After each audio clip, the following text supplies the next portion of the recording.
Podcast tonight. We have Mr. Tom Vadakan, who's the national spokesperson of BJP. We have Mr. Mohan Kumar Mangal, who's the spokesperson of the Congress Party. Mr. Sumant C. Raman, who's a political analyst. And Sanjay Rana, who's a political analyst joining us on the broadcast. Mohan, I want to come to you first because my question is also to the Congress Party. And I believe Congress Party is one of the parties that takes pride in itself, and rightly so, for the kind of reforms that was undertaken. Congress Party led the country right after our freedom struggle, the kind of reforms that were unleashed in this country, and the Nehruvian progressivism, over which all of us are very proud of. I'm a student of law, and I've read about the drastic social reforms that Pandit Nehru had brought in our legal system, in our constitution, ensuring that they implemented. For that party to talk the language of superstition and use terms like panauti, does it really befit that? Shweta, I think we're making a mountain out of a molehill. I saw an excerpt of Mr. Gandhi's speech where, really said it in jest, frankly. And I'm not sure who started trending the word, but it trended on Twitter, formerly Twitter, now X, all day, I believe. Now, there's a lot more substantive issues to talk about when it comes to the World Cup final. Our players played incredibly well throughout the tournament, so all compliments to them regardless. But Mr. Modi didn't have to go into their dressing room with his cameras and make a show of controlling them. And if you look at it, I actually think it is awkward. I agree with Chaturvedi, the way the players were reacting as well as Mr. Modi pulled Mohammad Shami's head towards him. Both make it seem like it's too much of play acting and too much of drama, frankly. Also, the selection of the pitch has been an issue. There's been controversy around how tickets were issued in this World Cup. There's been international controversy around leaving the captain team on the podium alone. A lot of it has been in very bad taste. I'm not going to comment on panauti because, like I said, I think that was just said in jest by Mr. Gandhi. It's not like a concerted campaign to try and prove that Mr. Modi is some sort of evil omen. None of that actually is true. But let me finish. But I just want to say that if we say that we keep politics out of sports, I think Mr. Modi should start from home. I mean, doing the final and the opening match at the stadium named after himself, trying to build up to a fact where he was there only to make sure that he tries and takes credit like he has in the past. And many fellow channels of yours, more so I think in the vernacular media, were building this up to be Mr. Modi's victory more than the Indian sports team's victory. If you look at the kind of the news that was running the day before.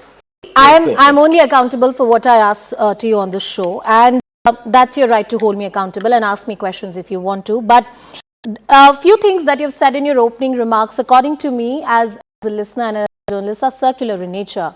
For once, you argue that he was there to take credit, and when the Prime Minister goes inside the dressing room just because a video is made, you also discredit the consolation that was given. I wonder if the video hadn't come out, whether the critique would have been that, look, the Prime Minister didn't even go and meet the players after the loss. All he wanted was a victory. And if this was such a non-important issue, if this was something which should not be really given that much attention, why are the biggest voices in the opposition camp really talking about it? This is not an issue. It's an issue which has been made an issue by the opposition, not so much by the BJP. I don't think any the biggest voices in the opposition camp are running a concerted campaign to try and prove that Mr. Modi is a panauti. Like I said, from that one tiny excerpt from Mr. Gandhi's speech, which was actually prompted by someone in the audience, in light of it, I don't think that is like a concerted campaign. I would disagree with you. In fact, I would think you're trying to make it a concerted campaign by attributing it to wish, hate, and your little monologue you did in the beginning. Really makes it seem that you're more interested in having Mr. Modi feed his. Please take the liberty and take all the personal jibes you want. I'm not going to respond to that. We are going to engage in a debate. That's all it takes. I'm giving, of course, I have an opinion. I put it on the table. Hear me out. I have an opinion which I put on the table. That's what we are debating. And if I want to camouflage my opinion as some degree of objectivity, that would be problematic. I'm not doing that. So I'm being intellectually honest here. Mr. Tom Vadakan, take that point to you. It is being said by various opposition leaders that even if the Prime Minister went there to meet the players, they seemed pretty awkward in that interaction and perhaps a bit too much. It was also said the manner in which the Prime Minister hugged was inappropriate. I'm sure you heard, the leader from the Congress Party talking about the gestures or the manner in which that video was shot.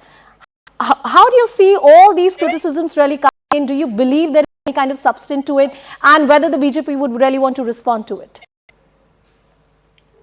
Well, he sidestepped the question of panauti by saying that was just a joke, And if I extend that panauti joke, what Rahul Gandhi is for Congress is maybe some other word can be used. I leave it at that. I let it rest. Now, as the question of the Prime Minister going and meeting the players, let me be very candid. How many Prime Ministers have gone in that dark hour to meet with the players when they are in a miserable condition? How many Prime Ministers of the Congress Party, or for that matter, anybody else, have had the time to go and stand with them? That is the attitude that should be looked at. And here, the party, Rahul Gandhi's grandmother introduced in the constitution, what? Scientific spirit. If this is the scientific spirit, I think they should close their shop and take a walk. That's precisely what they should do.